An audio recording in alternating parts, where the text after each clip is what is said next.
Boa tarde a todos. Prestigiar quem chegou na hora.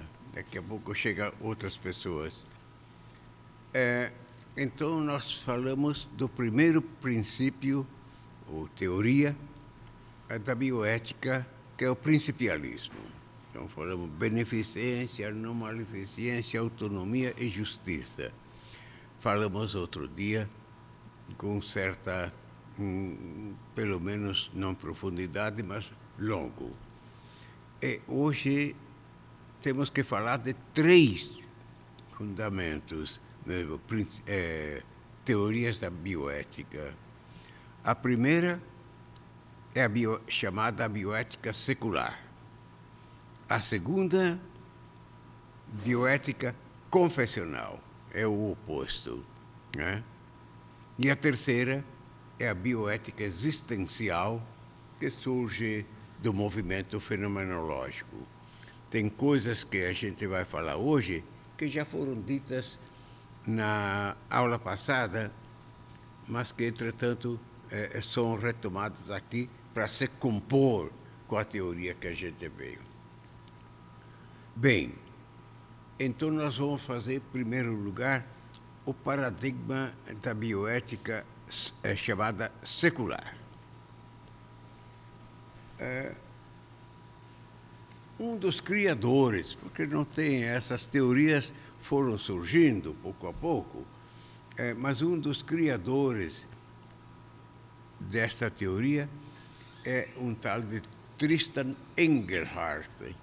Escreve ali. Ih, eu estou sem caneta. Não tem caneta hoje. Não tem caneta, não faz mal. Tristan Engelhardt. E escreveu esse tratado que se tornou clássico. Houve um congresso mundial de bioética em Brasília. Ele estava presente, então defendeu lá a sua teoria, e bioética secular. É claro que é uma teoria que se presta exatamente para interpretar os fenômenos o fenômeno do embate da ciência com os grandes princípios, as grandes tradições éticas. Entretanto, ele sofre de um defeito que vou apontar aqui, e pelo qual hoje não está tanto em uso essa teoria dele, mas, entretanto, é uma teoria presente. A bioética secular, então, algumas características. Vou dar mais rapidamente os dois princípios, esse aqui, e depois da confissão cristã da bioética, para me demorar um pouco mais no terceiro, que é importante, é muito atual e em vigor no dia de hoje. A bioética secular, então, tem algumas características. Em primeiro lugar, ela se chama bioética secular porque quer distanciamento da metafísica, ou seja, de todas as teorias globais, quer ser uma ética, uma bioética extremamente pontual, como veremos adiante. Então, a primeira característica é essa aqui, distanciamento de todas as teorias filosóficas gerais e, notadamente, das religiões, das convicções religiosas, porque ele acha que são sobrenaturais. Então, nós não sabemos nada do sobrenatural. Então, ensinar o quê? Né? A primeira característica é essa. Que as teorias universais são muito abrangentes e não alcançam os pontos, por exemplo, ligados do embate dos resultados da medicina com os grandes princípios da ética. Então, para evitar essas globalizações, ele faz uma bioética secular bem pequenininha. A segunda característica é que se trata de uma teoria, e essa é uma sua qualidade, se trata de uma teoria de princípios mínimos, poucos princípios éticos, para que muita gente de outras convicções, de outras doutrinas filosóficas, abstratas e religiosas, possam aderir a esses princípios que são absolutamente mínimos, como de fato o são.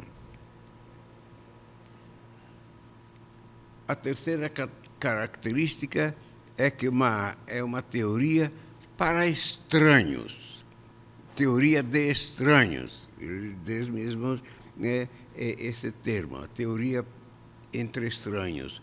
Ou seja, não é uma teoria de uma escola, mas é exatamente uma teoria que procura gente de outras convicções para aderir a esses princípios mínimos que eles se colocam. Engelhardt escreve longamente sobre isso aqui, né? E devo dizer que ele mudou um pouco essa sua visão, porque ele era adversário de qualquer religião.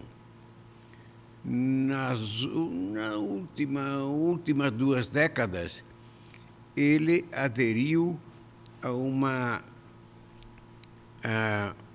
religião oriental, cristã, chamadas ortodoxas, religião ortodoxa, dissidente da global, que é conduzida pelo Vaticano. Então, é uma religião cristã ortodoxa. E no congresso que houve em Brasília, ele presente rogou aos coordenadores do programa que não lhe dessem nenhuma conferência de domingo, era um domingo, porque o domingo era sagrado e não podia de jeito nenhum falar em público e expor uma teoria, uma doutrina. Um pouco como no tempo de Cristo, os fariseus. Mas não era, ele era um homem absolutamente aberto, acolhedor, tanto como um homem, como um bom filósofo, como depois um cristão que ele era, da convicção dele. Então não tem nada de ruim, mas eram cacuetes da vida dele. Bom, são 2 princípios só, 2 princípios só, um absolutamente evidente e outro mais evidente ainda, como veremos. O primeiro princípio é o princípio da autonomia. Autonomia. E bem em sentido kantiano. Eu falei sumariamente deste princípio da autonomia na outra aula, mas vou só recordar um pouco. Autonomos significa legislativo, ou seja, a ética é autolegislativa.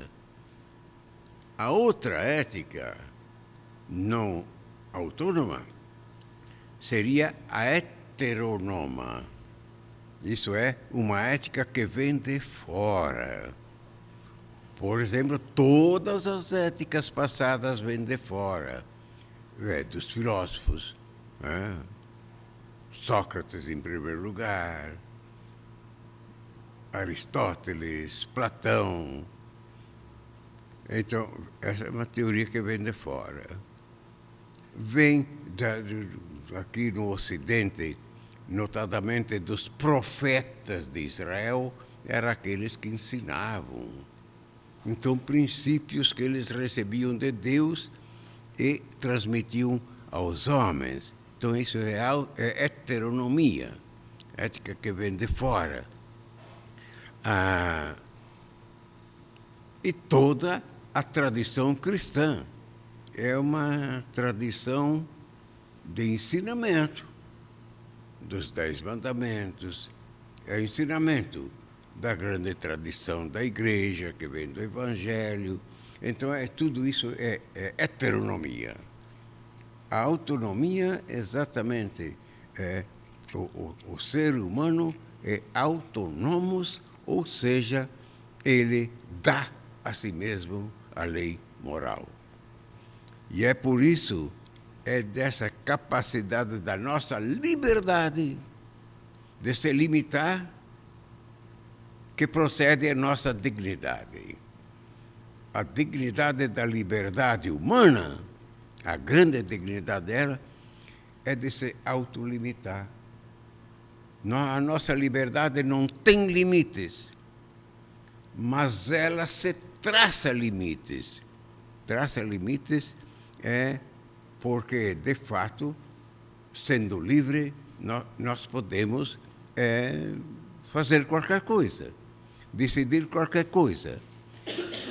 E entre essas tantas coisas que eu poderia escolher, é para o caminho do desvio, para o caminho das trevas, como diziam os antigos, e trilhar o caminho da luz, ou seja, do bem, da justiça, da convivência humana, seria exatamente o caminho da luz. Ora, isso é uma escolha, uma escolha.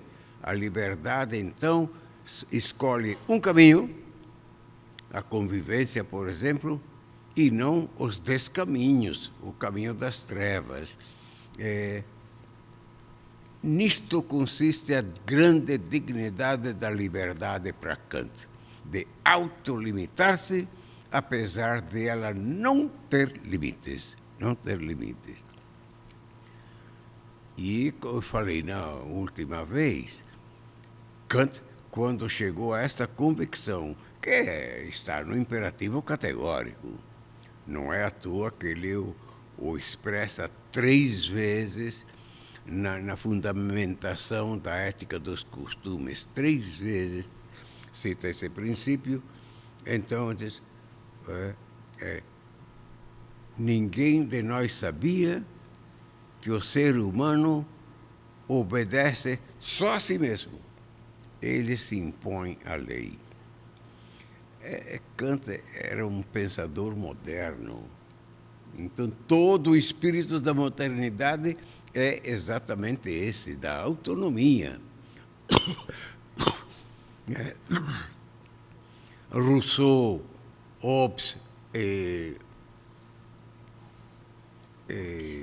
o outro... Locke são os criadores dessa autonomia política. A teoria do contrato, a doutrina do contrato social de Rousseau, que sintetiza esse pensamento todo, é a cartilha de todas as constituições modernas. Isso é a sociedade humana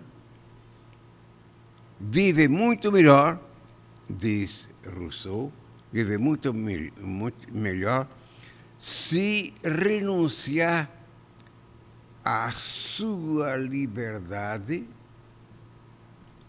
e aderir a um princípio social, né? Daí o contrato social. Vou aderir, então, a um princípio de convivência social, e para conviver socialmente temos que nos traçar algumas normas de conduta. Eu não posso ter uma liberdade absoluta vivendo em sociedade, já tem que ter limites. Ora, limitar a liberdade é estranho, A liberdade não pode ser limitada. Mas, se nós obedecermos a um princípio que nós estabelecemos todos juntos, então eu obedeço a mim mesmo. A Constituição que lá existe através de nossos representantes, nos representa lá. Hoje é um pouco estranho falar disso, mas é assim que é o princípio, né? Alguém que fala por nós. Nós não podemos ir em 200 milhões a Brasília fazer a lei, né? Mas nós nos damos através, então, de uma forma indireta dos outros. Era a grande inclinação da Idade Moderna. Bom, Kant estabeleceu essa autonomia autorregulatива no foro da consciência. E aí o imperativo categórico, né, é o imperativo que autolimita a liberdade. Então, age sim, eu posso agir de qualquer jeito, mas age de tal modo que a humanidade, em tua pessoa e na de todos os outros, seja tratada sempre como um fim e nunca como um meio, nunca instrumentalizada.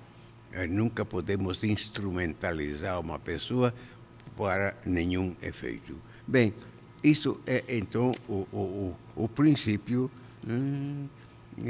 que esta teoria se coloca. É o primeiro princípio.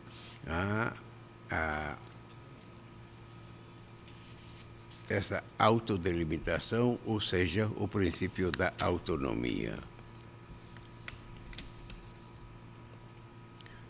O segundo princípio, esse é um princípio geral, então, abstrato. O segundo princípio é bem concreto, estabelece, e é o princípio da beneficência. A beneficência. Ou seja, a medicina, porque se trata de bioética, é aplicada à medicina, ao mundo da saúde.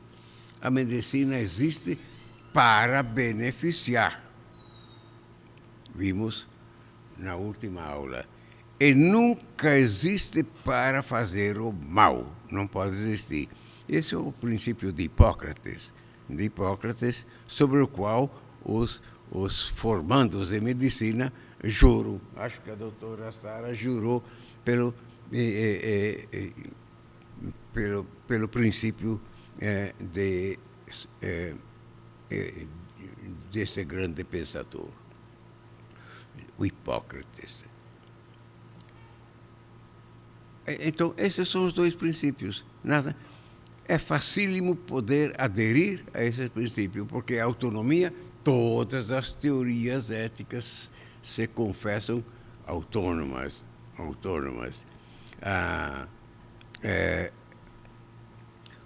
O princípio da beneficência, facílimo, todos nós, pelos grandes princípios éticos que vêm lá de trás e que vêm das religiões, nós existimos para fazer beneficência, para praticar a justiça, para conviver. Então, o princípio da beneficência é um princípio facílimo, absolutamente evidente, que, entretanto, ele embasa toda a teoria dele.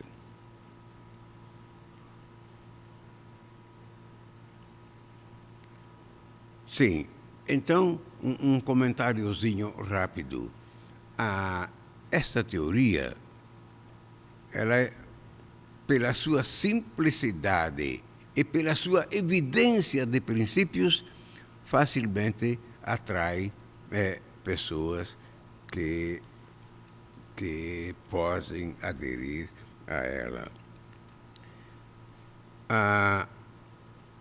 Uma crítica a fazer que esta teoria absolutiza um pouco a autonomia, absolutiza. Então, é um princípio absoluto, como era no imperativo categórico.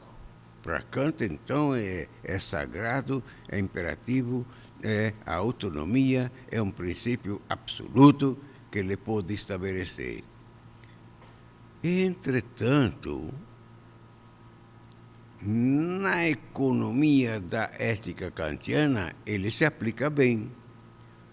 porque Kant constrói uma teoria, enfim, solipsista. A ética kantiana é para um só. E é para mim. Cada um, né, individualmente é tomado. É perigosa, é uma doutrina perigosa. São grandes princípios que Kant coloca, mas que, entretanto, tem que se distanciar um pouco da posição solipsista de Kant. Então, diz ele que nós não sabemos quando alguém faz atos éticos. Não sabemos, porque cada um sabe se cumpre ou não o dever pelo dever, isto é, o imperativo categórico. Né? Então, eu não sei. Né? Ele tem um livro de final de carreira que se chama A Religião nos Limites da Razão. Então, ele procura defender esta teoria, esta visão, leiga, sim, mas que tocaria nos princípios religiosos. Então, o princípio é muito absolutizado. Ao passo que é só abrindo os olhos, abrir a porta e a janela, a gente vê, nós vivemos em sociedade. Não existe autonomia absoluta em sociedade. Tem que ter uma delimitação coletiva. O contrato social estabelece esses limites e que são o fundamento dos princípios posteriores. Então, absolutizar este princípio da autonomia não é um erro, mas é um exagero, é tomar o princípio de uma forma muito estreita. Ele nunca, não existe um princípio que seja absoluto em si, a não ser na doutrina kantiana.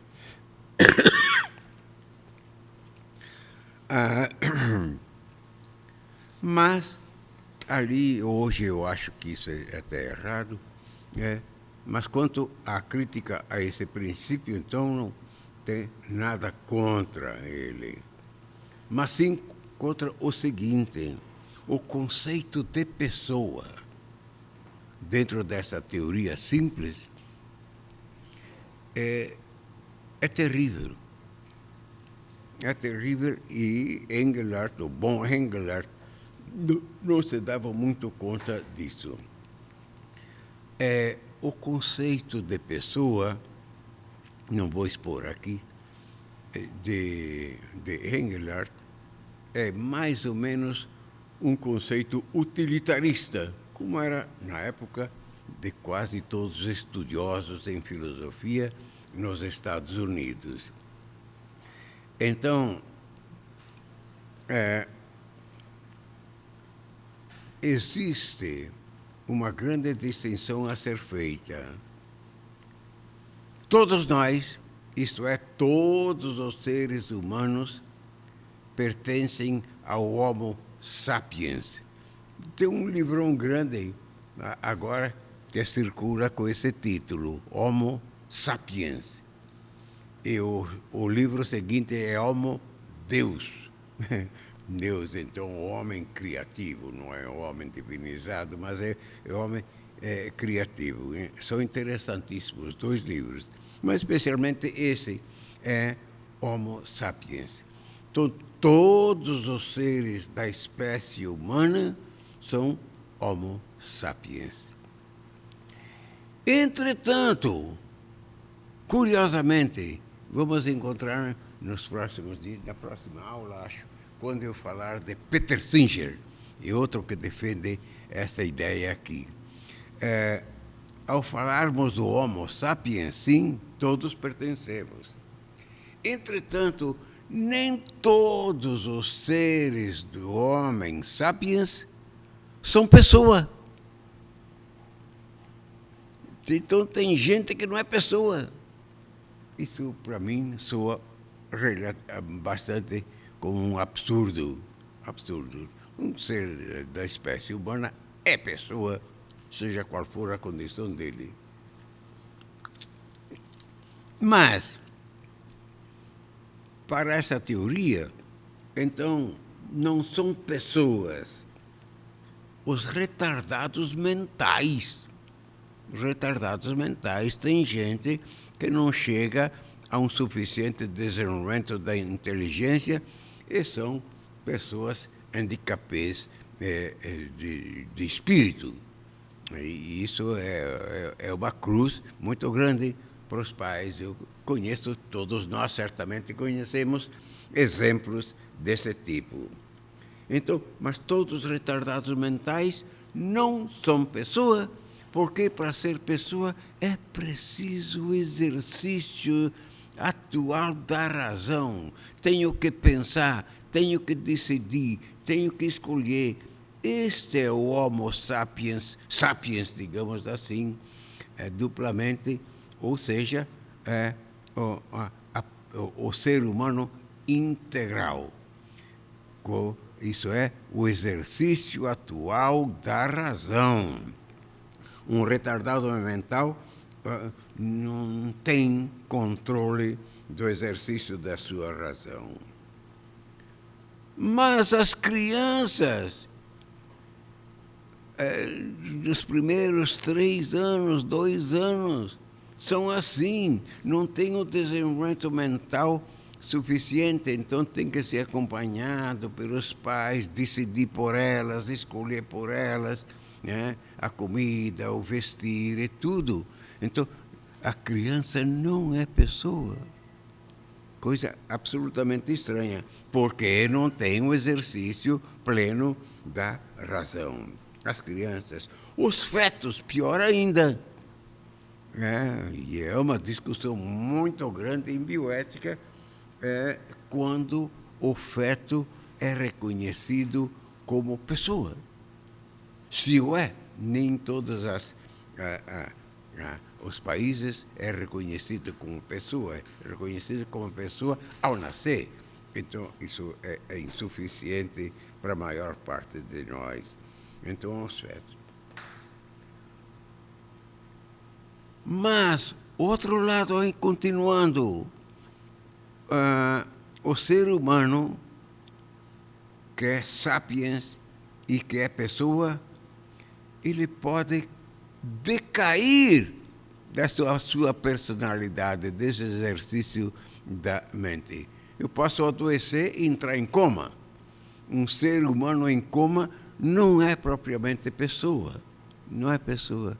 Porque era pessoa sim, mas ele foi destituído exatamente pela doença que o colocou numa UTI inconsciente e aí não tem mais pessoa. Mas então podemos fazer o que quisermos. Não, por respeito, então são tratadas positivamente. Mas esse trato desses seres não pessoa, ele é um gesto caritativo, mas não é o cumprimento de um dever ético de respeito incondicional a todos os seres iguais a mim. E essa, para mim, é uma gravíssima limitação desta teoria aqui. Né? Dificilmente se pode encontrar uma desculpa que a suavize. Vamos reencontrar, mas aí com um certo vagar, na próxima aula, acho, né? Quando eu vou falar de Peter Singer. Na última aula. Aqui fiz longo, mas, como eu disse, eu quero fazer isso telegraficamente. Resumindo, é uma teoria muito simples, baseada em 2 princípios conhecidíssimos, que é a autonomia e a beneficência. Né? 2 princípios que vêm de toda a tradição filosófica, que vem das tradições religiosas e tal. E com essa limitação, o princípio kantiano, então, corretíssimo, esse da autonomia. Entretanto, o conceito de pessoa tem esses graves limites, insuperáveis para mim. Engelhardt que nos desculpe, mas é assim mesmo. Agora, rapidamente, a bioética confessional. Bioética confessional. É o oposto exatamente da secular. A bioética secular quer o distanciamento das filosofias globais e, notadamente, das religiões, da teologia, que são ainda mais globais. Se refere não só ao tempo, mas também à eternidade. Não se referem só à imanência, mas também à transcendência. Então, querem ser infinitamente abrangentes até o mistério. E por isso mesmo se descarta qualquer visão religiosa dentro dessa teoria de Engelhardt, que não é contrário que haja religiões, não. Agora ele é até religioso, cristão oriental. Mas respeita, mas não entra na filosofia, exatamente como Kant fez com a ética. Kant era muito religioso, entretanto, uma coisa é a religião, as práticas de igreja, os ensinamentos da teologia, outra coisa é a filosofia, que era o ofício dele, o grande ofício dele que cumpriu tão bem. A bioética confessional é exatamente aquela que proclama uma confissão de fé. E no caso aqui, eu me refiro notadamente à tradição judeu-cristã, porque é a mais difusa, a mais antiga, a mais conhecida, aqui no Ocidente, pelo menos.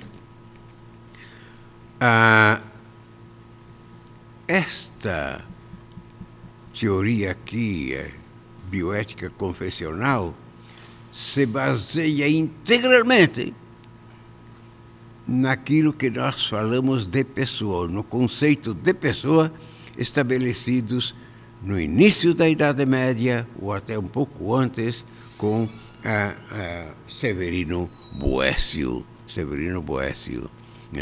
Eu vou só recordar, se trata de indivíduo subsistente na natureza racional.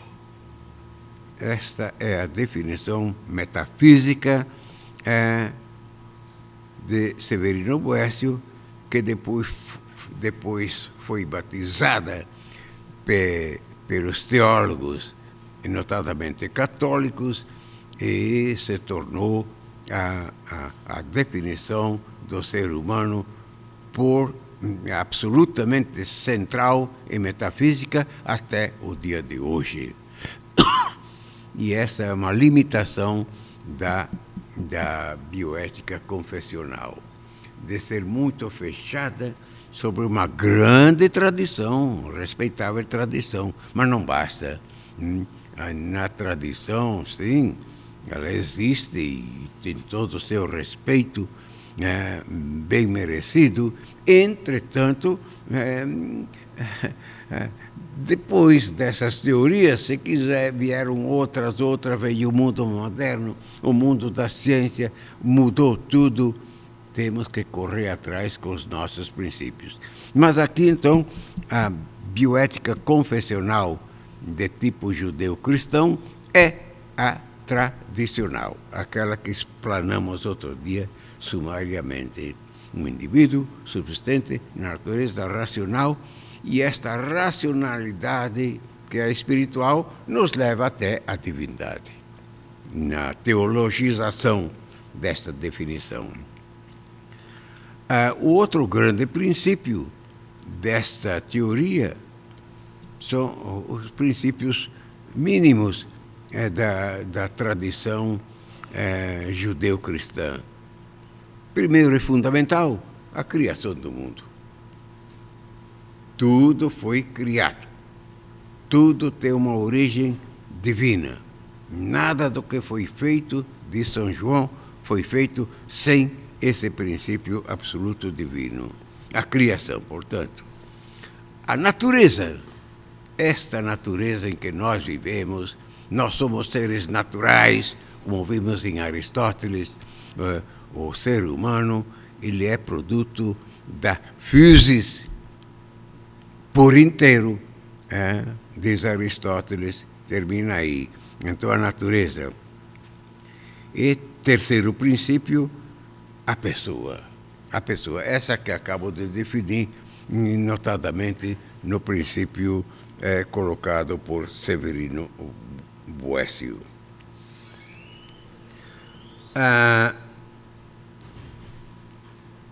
Antecipando, esta teoria confessional, assim enunciada nos seus princípios básicos, se conflita frontalmente com a descoberta de Darwin.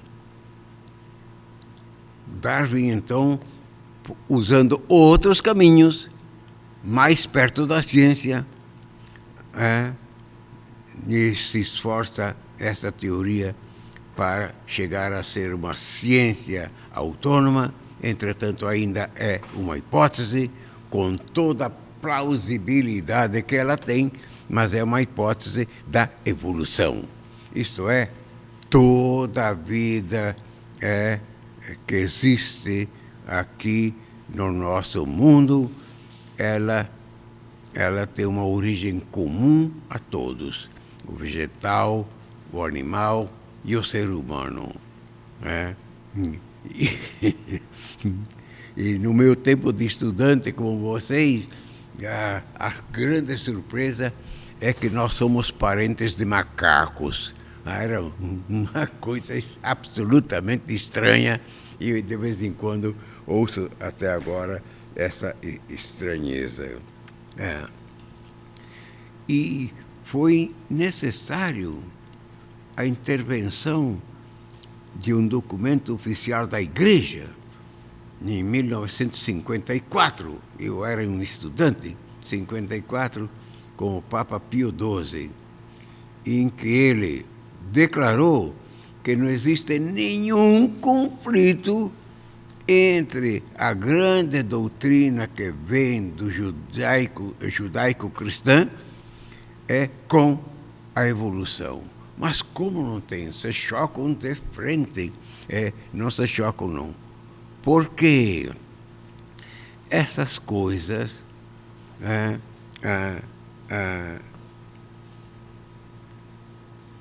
partem de uma leitura literal dos primeiros capítulos da Bíblia.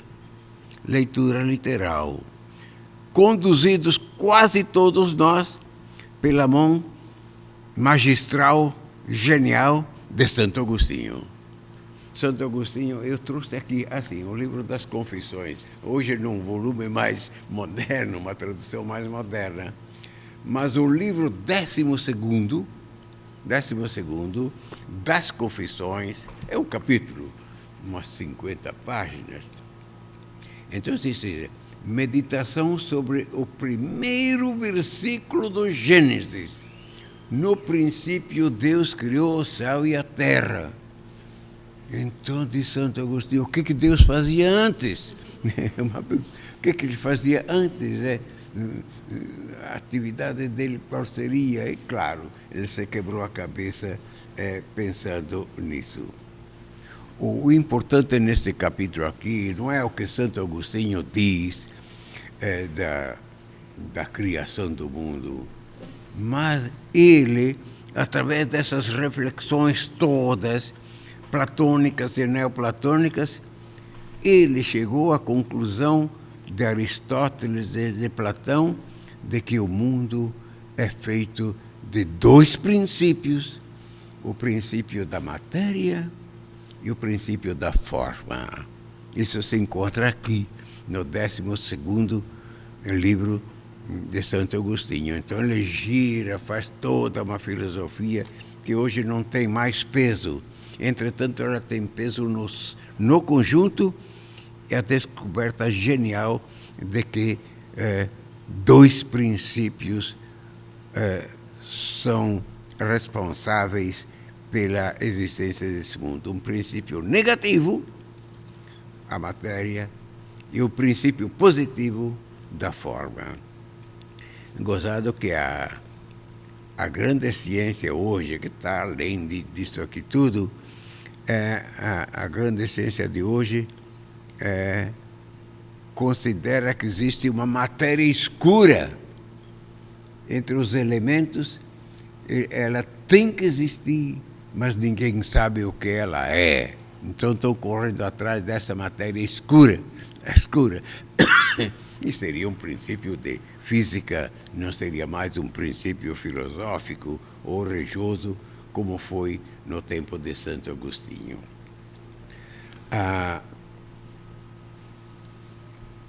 Mas Santo Agostinho tem importância ainda, não só por essa colocação filosófica dele, mas de que, no princípio, Deus criou o céu e a terra, e sobre isto pairava um abismo de trevas. Então, o céu e a terra que Deus criou não é isto que a gente vê, mas era o princípio da existência disso aqui. Por quê? Porque depois criou todas as coisas em 6 dias, em 6 momentos, 6 períodos históricos. Criou uma coisa depois da outra, e finalmente, no 6º dia, fez o homem do barro, tirou o homem do barro, soprou nele o Espírito e o colocou como único ser inteligente que ele fez, como guardião do jardim. Nós precisamos hoje dessa metáfora agostiniana e bíblica, ou seja, nós somos os cuidadores desse jardim que é o mundo, e temos que nos corrigir de nosso espírito depredador. De fato, nós estamos mais destruindo do que construindo o mundo. Mas Santo Agostinho diz, então, ninguém viu o céu e a terra, porque pairava um abismo sobre eles e o caos. Então ninguém via nada. Aos poucos Deus revelou, primeiro dia, faça-se a luz, e a luz se fez. No 6º dia, faça-se o homem, e o homem foi construído. Então, Santo Agostinho diz, mas como será isso? Então ele imaginou que esse princípio, no princípio Deus criou o céu e a terra, ele criou todas as coisas simultaneamente. Esse é um dos méritos dele. Deus criou simultaneamente todas as coisas e incluiu nesta matéria confusa e indefinida, colocou os princípios de todas as espécies, do vegetal, do animal e, finalmente, aquilo que viria a ser, no processo evolutivo, o ser humano.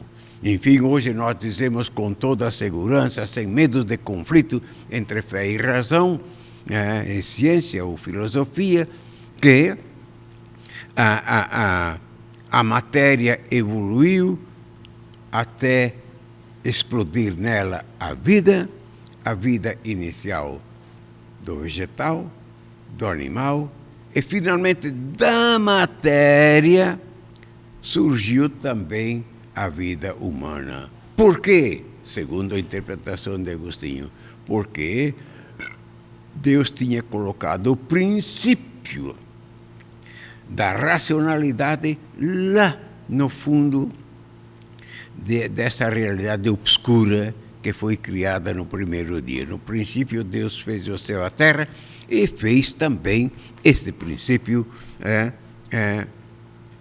da racionalidade que, a seu tempo, no desdobramento da história, e Darwin acredita de ter feito isso, surgiu a vida nos seus primórdios, vegetal, animal, e finalmente essa realidade material explodiu em consciência humana. A partir daqui, diz Hegel, começa a história humana, a história não só do ser humano, mas a história de tudo aquilo que o homem construiu, a ciência, a filosofia, as religiões, tudo foi criado pela inteligência do homem, tentando descobrir de onde veio isso tudo, né? Nenhuma religião sabe com exatidão nada dessas coisas. Entretanto, prega que existe no fundo de todas as coisas esse princípio primordial. Bem,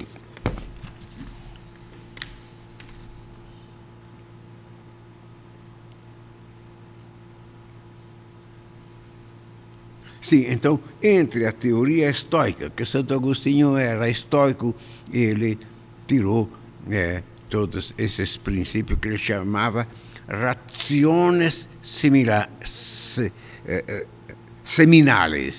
razões seminais, isto é, as sementes. Eu usei a palavra semente de todas as coisas, ou a forma de todas as coisas que viriam a aparecer depois.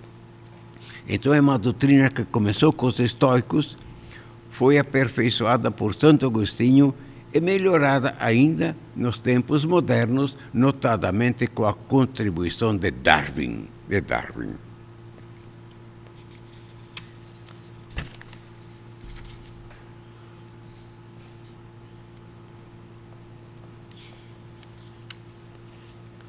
Bom, essa então é a bioética existencial, as linhas gerais. O fundamental é aquilo que eu disse no começo: a criação, a natureza e o ser humano. E falei mais do ser humano do que da natureza. Mas a natureza também é a criatura de Deus, segundo essa visão, e na natureza se encarnam, por assim dizer, ou a natureza espelha as leis eternas divinas. Nada do que existe deixou de ser feito, inclusive os princípios da vida, da biologia, da física, da química. Esses princípios têm todos eles uma origem divina, mas não é que são coisas divinas como os estoicos queriam, mas são imagens e semelhantes das leis eternas que estão na mente divina.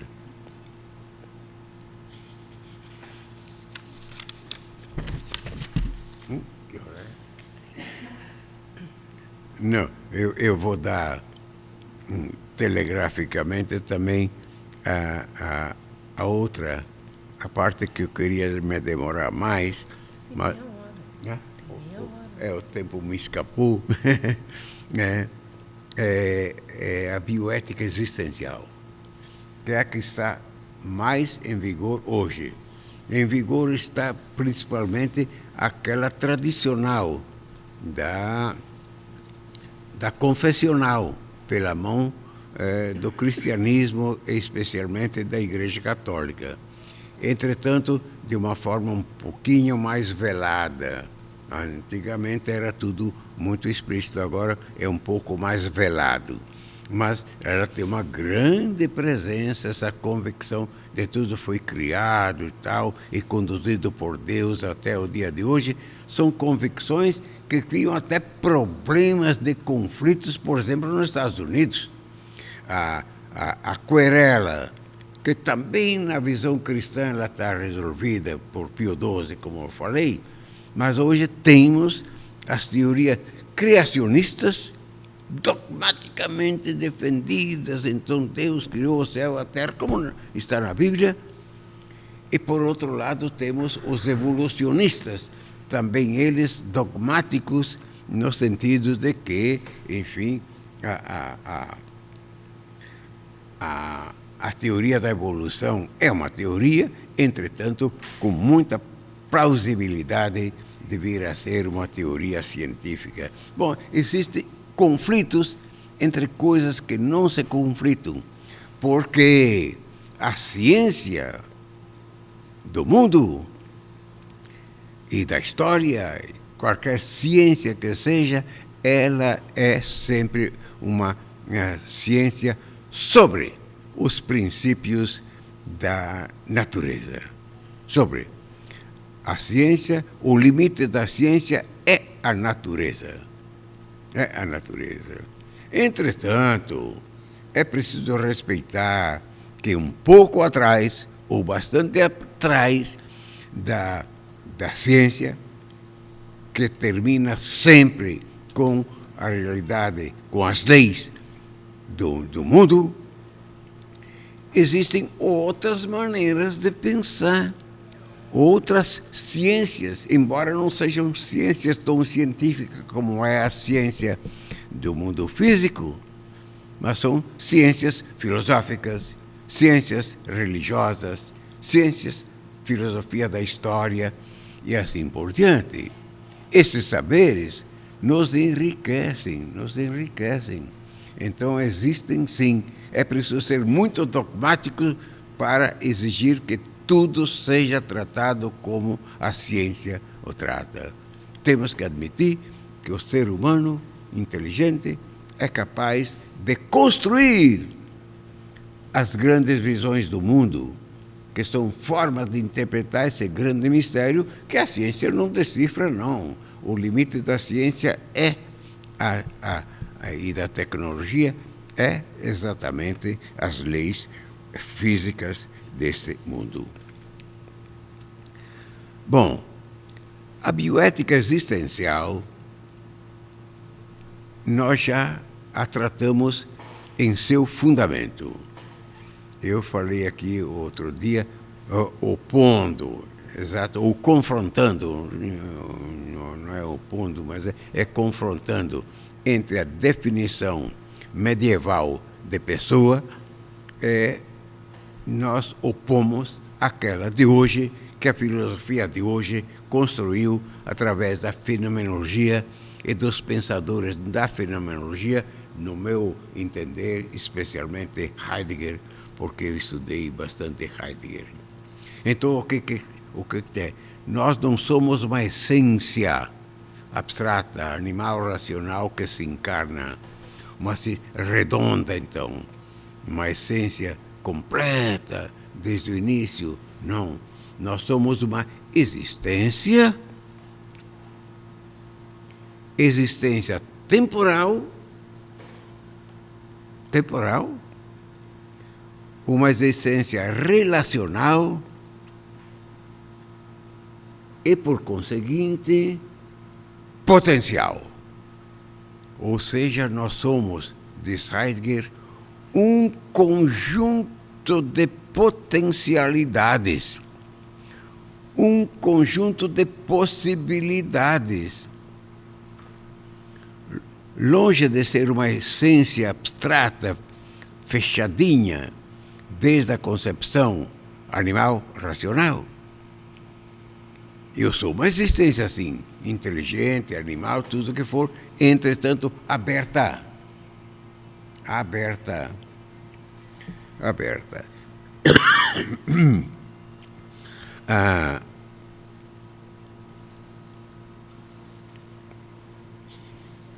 Isso eu posso apagar. Assim, e para falar dessa existência aberta, é preciso dar a noção de tempo. Nós somos abertos por causa que nós somos uma existência temporal. Ou seja, a temporal aqui como processo de acontecer. Nós somos um processo de acontecer. Nós somos, de Heidegger, um vir a ser. Eu nunca sou, definitivamente. Eu vou sendo a minha existência.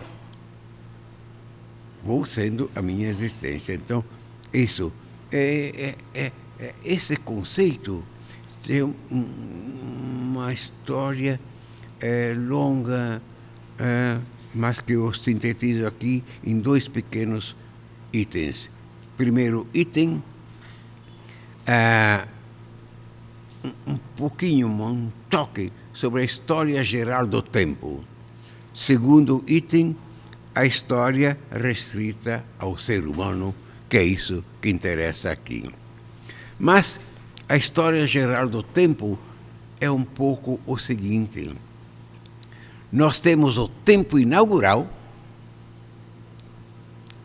temos o tempo histórico, no qual nós estamos construindo esse mundo, fazendo história, fazendo ciência, fazendo filosofias, doutrinas religiosas e assim por diante.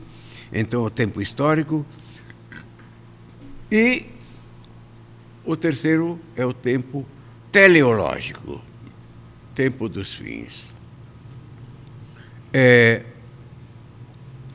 Sucede que nós, estando aqui no tempo histórico, olhamos para trás e olhamos para frente. Olhamos para trás para ver se podemos coincidir com o tempo inaugural, tempo primordial. O tempo no princípio Deus criou o céu e a terra. Ou então, como dizem os cientistas hoje, no tempo do Big Bang. E se gastam bilhões de dólares para tentar provar isso cientificamente. Tem o girador de partículas na Suíça, a 27 metros de profundidade, que são partículas, então, colocadas umas contra as outras para produzir, quem sabe, a explosão inicial, Big Bang. Hoje isso é um estudo que se faz e os cientistas tiram as conclusões que podem, mas não chegaram a nenhuma conclusão atual. Mas mais atrás ainda, então, no princípio Deus criou a terra, como falamos, e o comentário de Santo Agostinho, maravilhoso, mas é poético. O Big Bang, então, que tenta ser científico. E tem um que inaugurou a filosofia ocidental, que é de Heráclito. No princípio não havia nem Deus criou o céu e a terra, nem o Big Bang, mas o que existiu é o fogo.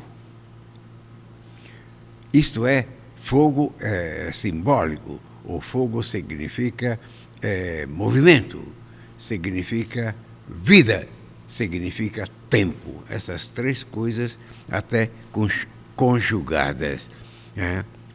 Mas dessas, e nenhuma nos dá certeza de nada. As primeiras páginas da Bíblia são poéticas.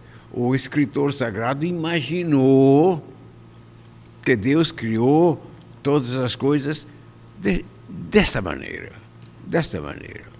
O Big Bang também até agora não resultou em nada assim que viesse a explicar esse primórdio do mundo. Imagina que nós conseguíssemos saber que primordialmente o mundo como é que era.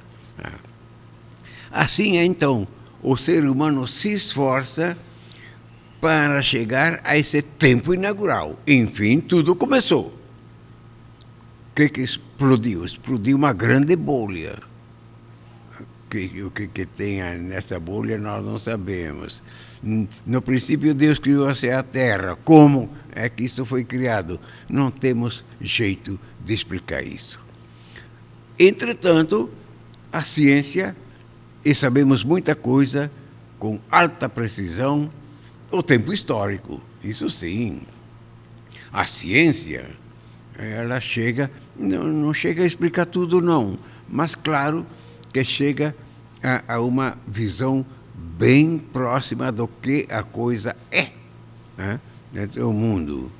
As religiões, as filosofias são mais amplas, são porém, como dizia primeiro, maneiras de conhecer, maneiras de articular esse mundo no qual estamos. E uma maneira maravilhosa para mim de articular o mundo como temos hoje é Ser e Tempo, de Heidegger.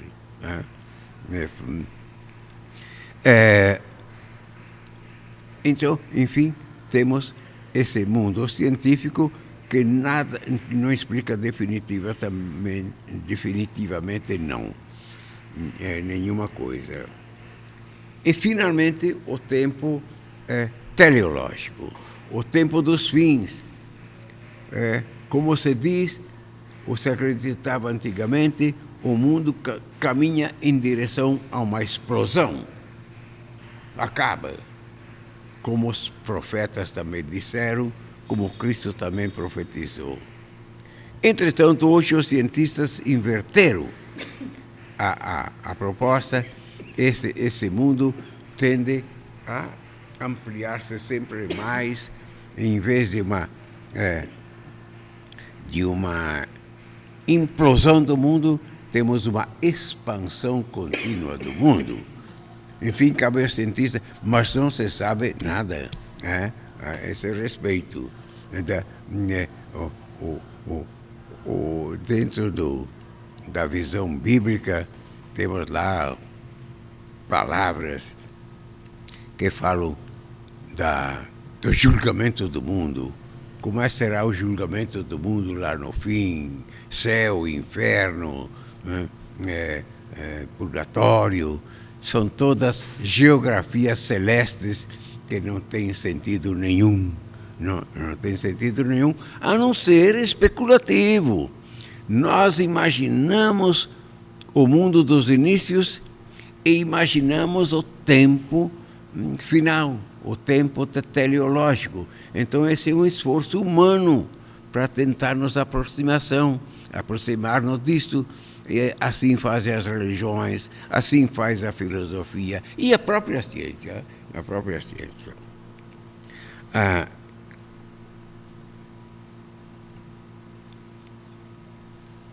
Caramba. Bom, esse é o tempo, então, como se diz, tomado em sentido largo, a doutrina do tempo, né, que a fenomenologia estuda. Agora, uma palavrinha sobre o tempo restrito ao ser humano. É disso que estamos fazendo essa aula aqui, o tempo restrito ao mundo humano. Eu falei na outra vez, mas repito agora, esse livro das Confissões, no capítulo 11, aqui é dividido em livros, assim era naquele tempo, então é um capítulo de umas 20, 30 páginas sobre o tempo. É o livro 11 das Confissões de Santo Agostinho, o livro 11. Santo Agostinho começa se perguntando mesmo, o que era o tempo? Fala, não sei. Porque o tempo é extremamente escorregadio. O passado já não é. Se foi. O futuro ainda não é. E o momento presente, que eu sinto, entretanto, ele é sumamente lábil. Enfim, quando começamos esse encontro aqui, há quase 1 hora atrás, passou. O relógio não para, avança sempre. O nosso tempo, então, o relógio nos mostra pelos segundos, passa, isso fica para trás, e vai ser 1 hora da manhã. Fica para trás o tempo e são 2, e 4, 5 horas, hoje, agora são 5h20, pois vai, chegaremos à meia-noite. Meia-noite nada para, começa outro, né? O tempo escorrega sempre para trás. Então, Santo Agostinho diz, então o que é o tempo? Se ninguém me perguntar, se alguém me perguntar, eu não sei. Mas é algo de tão escorregadio, né? Eu não sei. Mas se ninguém me perguntar, eu sei dizer o que é o tempo. Isto é o tempo interior, em tempo interior. É alguma coisa interior. E Santo Agostinho aí aprofundando essa pergunta, ele diz, é algo interior, sim, é de mim mesmo. E eu acho, se ele talvez seja a minha própria alma. O tempo é a alma do ser humano. Aquilo que nós chamamos de espírito, a nossa interioridade. É exatamente esse movimento vital e de duração que temos dentro de nós, que chamamos vida, chamamos alma, chamamos espírito, razão, tudo isso, mas para falar do mistério que nós somos. Entretanto,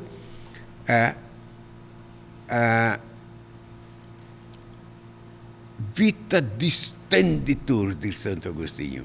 A vida, o tempo, essa realidade interior que eu tinha, se distende, se estica para o passado e a memória, para o futuro e ao desejo.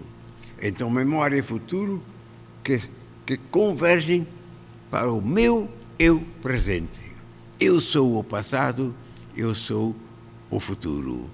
Ou seja, eu sou um ser de memória, sou um ser de desejos, todos dentro de mim, que existo nesse instante. Então, concluindo, Santo Agostinho diz, nós o que somos? Somos presente das coisas passadas. E somos também presente das coisas futuras, dos nossos desejos. Tanto a memória quanto o desejo habitam em nós. Em nós. São vivos. São vivos em nossas pessoas. É isso aí que é o fundamento de ser e tempo.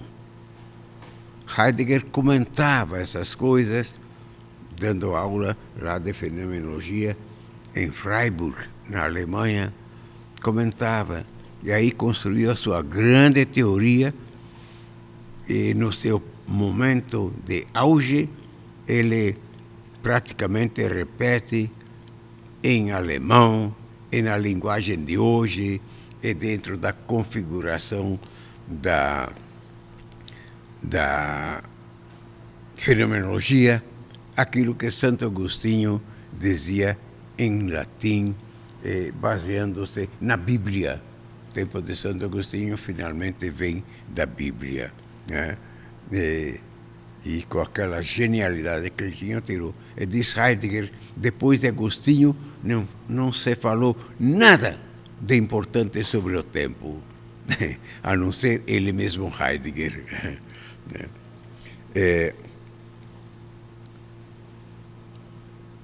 Enfim, tudo isso, essas noções de tempo, para dizer que nós, seres humanos, somos temporalidade.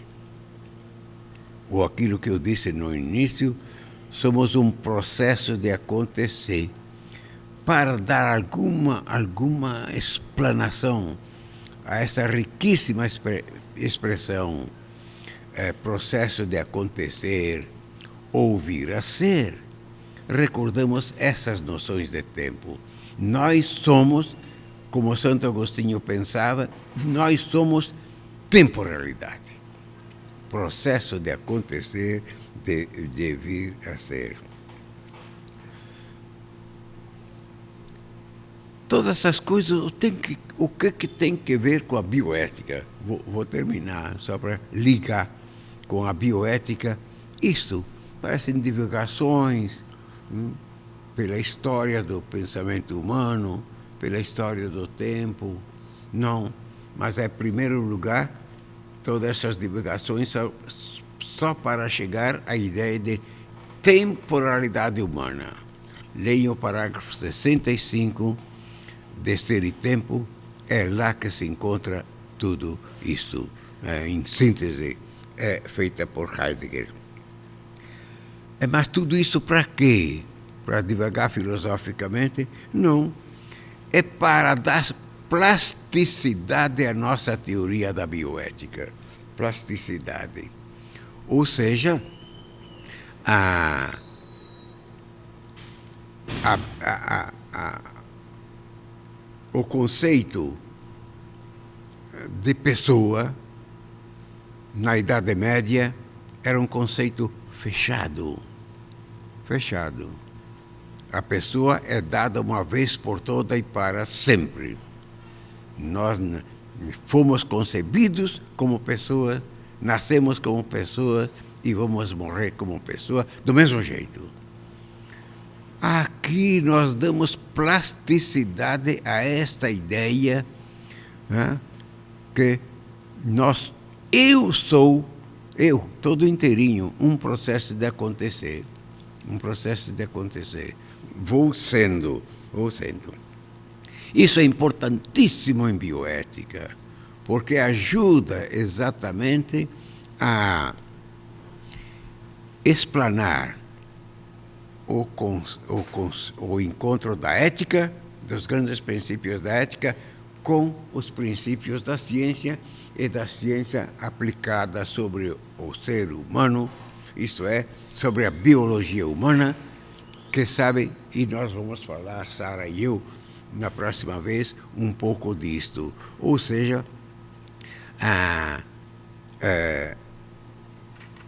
o princípio da vida. Quando começa a vida humana? No momento da concepção? Claro, diz a filosofia antiga, nós somos concebidos como pessoas. Hoje isso é obscuro, poder afirmar isso. Entretanto, de que forma nós podemos pensar?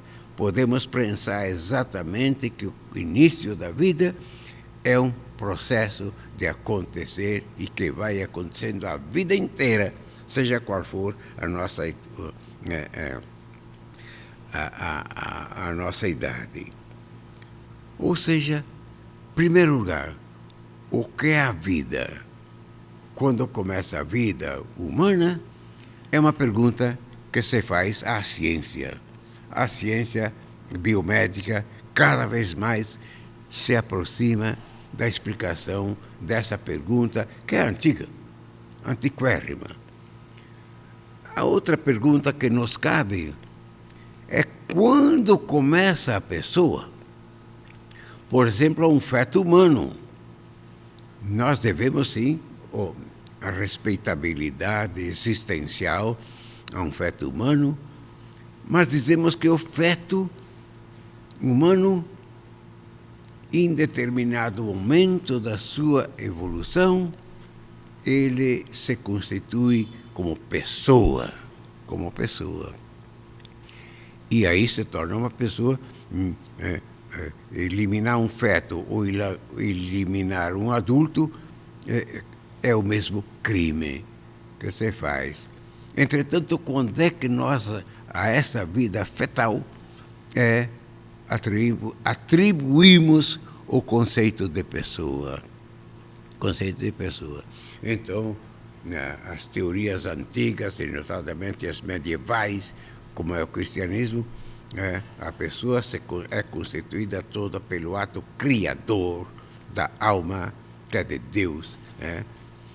Essa doutrina tão enraizada precisa desses conceitos de temporalidade todos para conseguir, não é eliminar. Quem crê que é judeu-cristão ficará sempre o princípio que Deus criou o céu e a terra. Mas como foi feito isso tudo? Esse como é que torna as coisas mais elásticas. Então, o que é a vida? Quando começa a pessoa, cabe a nós, em filosofia, tentar dizer alguma coisa sobre isso. Enfim, nós nunca definiremos totalmente uma pessoa humana, porque, para mim, isso é meu consumo interno, é misteriosa. Entretanto, esse mistério ele é tratado pelas filosofias, pelas teologias, pelo direito, muito pelo direito e pela ciência hoje. E Vamos ver se nós avançamos sempre mais nesse conhecimento. Bom, desculpa então ter puxado tanto tempo, mas é que eu queria dar as 3 ideias. A ideia da teoria secular, a religiosa e a existencial. A existencial. Eu não falei nada de religioso nessa existencial, mas tem tudo para ser religiosa, desde que a gente a tome em sentido mais elástico ainda.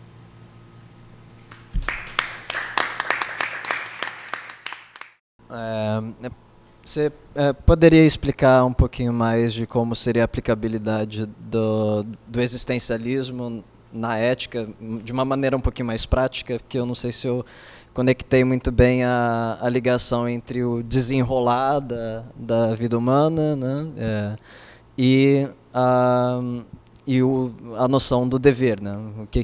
Eu não entendi muito bem a ligação entre os dois. 2 coisas você perguntou, 2 coisas muito difíceis. A ética do dever, como eu falei, é extremamente kantiana, mas muda de sentido em relação a toda a tradição antiga. Na tradição antiga, desde os gregos, era uma ética de virtudes platônicas, virtudes aristotélicas, estoicas, grandes virtudes do estoicismo, assim. E, finalmente, as virtudes cristãs, isto é, o ser humano se esforçava para vir a ser ético. Para ser justo, não basta saber o que é a justiça, teoricamente, diz Aristóteles. Mas os atos justos se reconhecem neles mesmos, isto é, fazendo atos, sei o que é justiça, fazendo ações justas, né? Para as pessoas, para, enfim, tratamento das coisas, enfim, aquilo que é justo. Muito bem. A ética kantiana, que é a ética do dever, é uma ética vazia.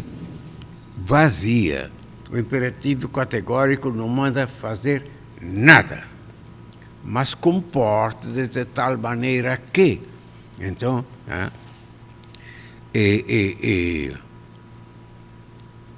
por exemplo, a norma imperativa, o imperativo categórico, ele se forma, segundo Kant, na prática. Eu me dou um postulado ético, eu me dou. Eu devo agir de tal maneira que, diz uma das declarações do que é o imperativo categórico, de tal modo que esta lei moral que eu me dou seja universalizável. Não é universal, não. É universalizável. Ou seja, que o meu princípio, que é só para mim, a moral é sempre subjetiva, eu me dou o princípio, mas ele se torna imperativo categórico desde que ele valha para toda a humanidade. Então, o teu princípio de moral que você se dá possa servir para toda a humanidade, isto é, um princípio se tornar um princípio universal. Essa é uma maneira de enunciar o imperativo categórico, né? Assim, entretanto, o imperativo categórico, nas suas 3 colocações, ele é um imperativo vazio, mas ele se torna profundamente moral quando ele é universalizado. Kant dá vários exemplos, mas dou por exemplo, sobre o roubo. Eu, segundo as minhas necessidades, pego dos outros, secretamente, os seus bens. Por quê? É um princípio que me dou. Agora, esse meu ato, ele é universalizável? Ah, de jeito nenhum. Vocês vão colocar em objeção. Os bens dos outros se respeitam. Ah, então ele não pode ser um princípio universal, porque ele não é universal, ele não se torna evidente para todos. Ao passo que eu respeito, me dou o princípio do respeito. Ah, esse é perfeitamente universalizável, porque vejo que todos dizem a mesma coisa. Né? É um princípio, então, universal, se torna universal. Então, o imperativo categórico é um princípio particular que eu me dou, mas que ele se torna universal porque ele é universalizável. Esse é o imperativo categórico. É outro parte. Era sobre a temporalidade e a bioética na prática. Aí o existencialismo... Sim, eu apenas tangenciei aí, seria tudo longo. Por exemplo, nós temos o início da vida, é o que me referi. E para o início da vida temos duas pessoas. Quando ela começa? E quando essa vida biológica humana se torna pessoa? Então, ali existem várias e várias teorias. Desde a Idade Média se fazem essas teorias. Por exemplo, para os medievais, o ser humano se torna pessoa no momento em que Deus infunde a alminha em cada um de nós. Porque aí me torna um ser racional. Ah, mas ele não pensa ainda. Não importa, ele vai chegar a pensar, porque tem a semente disso aqui, o princípio.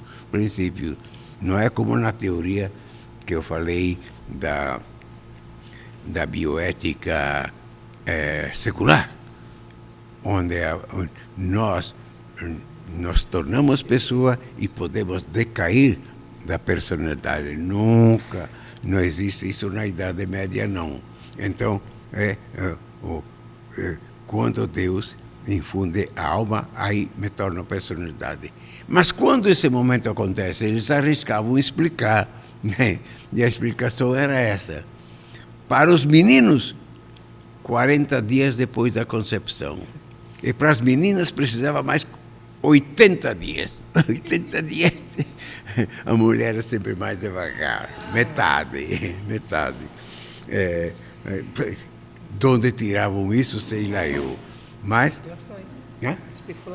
Especulações. Eram especulações. Hoje, aproximativamente, sabemos. Né? A ciência hoje, a biológica, chega a isso. Por isso mesmo, o desafio da bioética, dos princípios universais da ética, tem que fazer exatamente os caminhos da ciência. Não para fazer ciência, mas para acompanhar eticamente esses princípios e dizer, por exemplo, quando eticamente eu considero um ser humano, um feto humano, como pessoa respeitável, integral, com todos os direitos que uma pessoa tem, inclusive jurídicos hoje. Tudo isso está nos códigos de direito. Eu posso falar um pouquinho? Obrigada.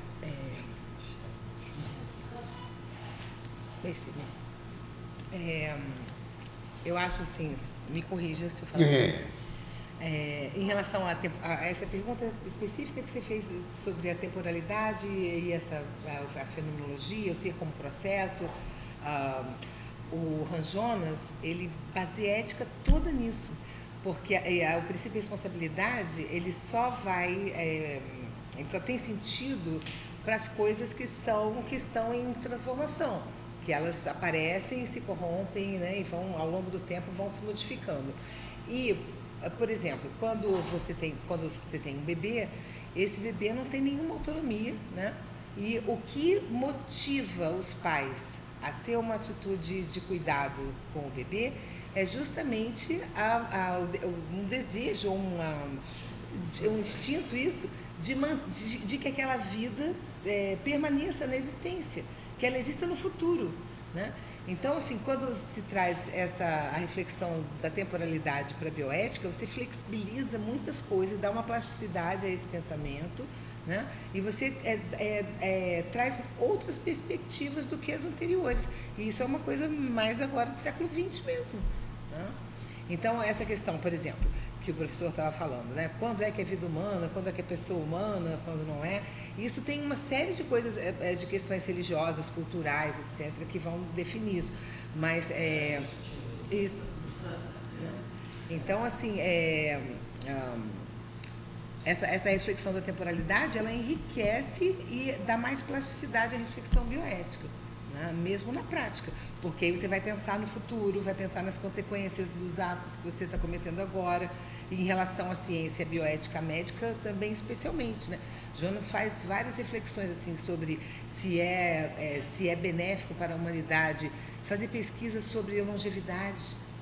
Será que é bom para a humanidade que a gente não morra mais, né? Por exemplo, né? Ou sobre a concepção, a assistência à reprodução, né? Que hoje os pais, é plausível de um casal chegar num geneticista e dizer, olha, eu quero um filho de cabelo louro, de olho azul, com a pele branquinha, com tendências matemáticas, que não tenha doenças do coração. E aí o geneticista vai fazer um mapeamento dos genes e vai é muito impressionante isso. Então, e isso era impensável até há 100 anos atrás. Isso é uma coisa recentíssima, né? Então, como pensar essas novidades que o tempo mesmo, né, que o desdobramento da existência vai trazendo, né? Então, essa é uma perspectiva de reflexão que envolve a temporalidade, né?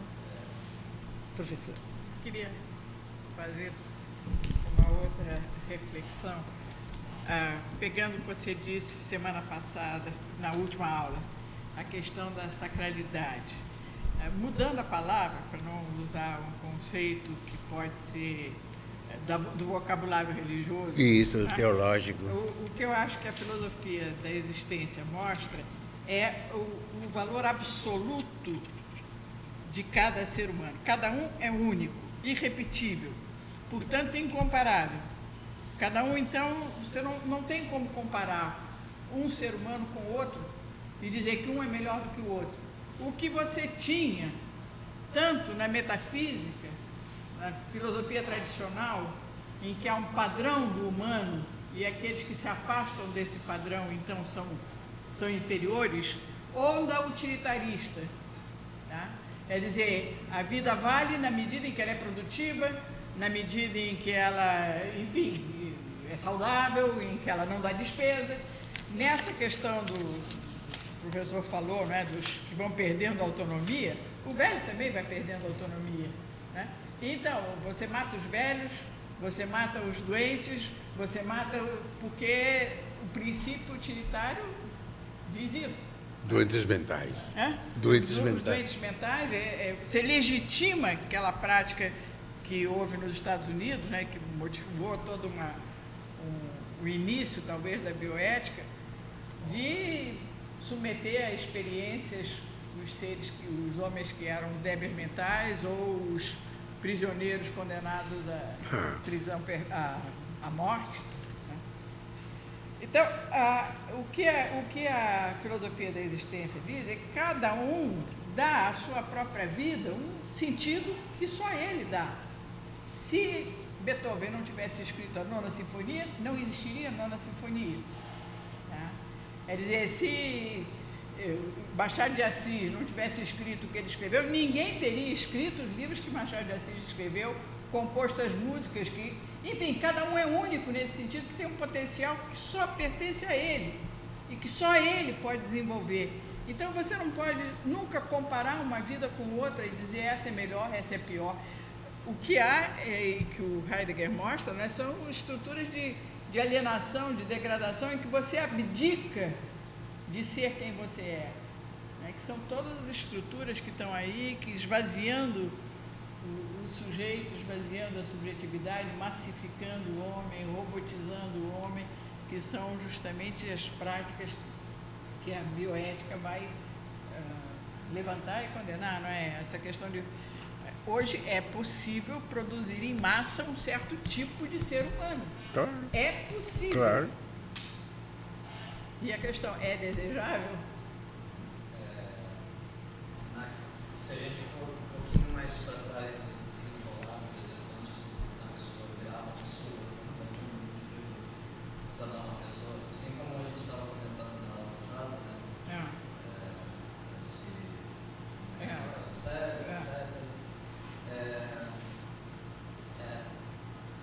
Existe sim esse desenrolar a partir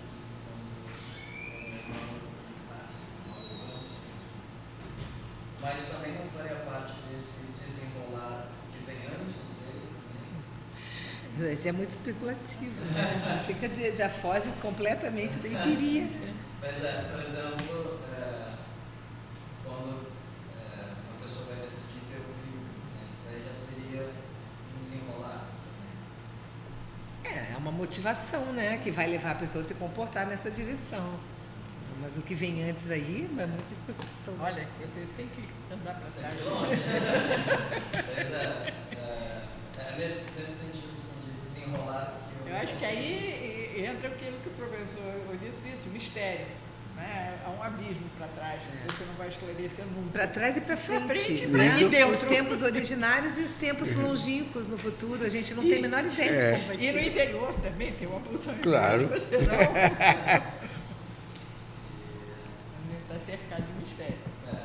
E a outra questão que eu queria adicionar também é do caso do utilitarismo. Eu até me considero utilitarista, mas vocês não gostam. Mas eu já que a gente gosta, né? de obras utilitaristas. Então, eu queria adicionar a questão do tempo também, que também é mencionado pelo Henry Sibley, em 1874, menciona a questão de, ele fala até uma adiciona dele, o bem do presente não é preferível ao bem do futuro, assim, e nem vice-versa. Então, já existia uma questão utilitarista antes que já considerava a questão do tempo, que ele não pode por si só ser mais importante no futuro, nem no passado, simplesmente por ser o futuro nem no passado. Essa é o axioma da prudência.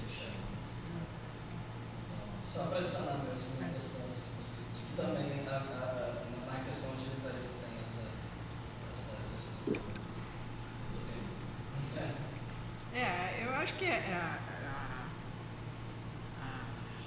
atratividade da ética, da bioética secular, né, que acabou você falando, é o fato dela realmente não implicar nenhuma crença, nenhum dogmatismo. Né? Nesse sentido, você pode aderir a ela sem implicações religiosas, dogmáticas. Isso. É neutra. Agora, é preciso cuidado para não reduzir essa utilidade à utilidade imediata, que é o que acontece no mundo capitalista. Esse que é o problema. Mas o Breno também já menciona no Introduction.